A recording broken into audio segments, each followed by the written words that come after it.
Hi everyone! In this video, we will show you how to make 3D mockup clothes.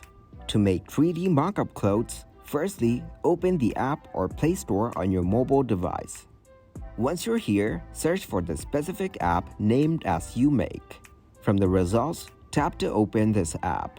Download this app and install it on your device. Once it is done, tap to open it. On this app, you can create mockups of different household items along with the clothing. Go to Designs and you can pick different readily available templates right here. Tap on Import. And here, you can select different formats for your sample file. Now upload the shirt or whatever piece of clothing sample you want to work on. Once the file is uploaded, start creating your 3D mockup by using all the features available here. You can add elements, environment, textures, or even upload files to add as a design.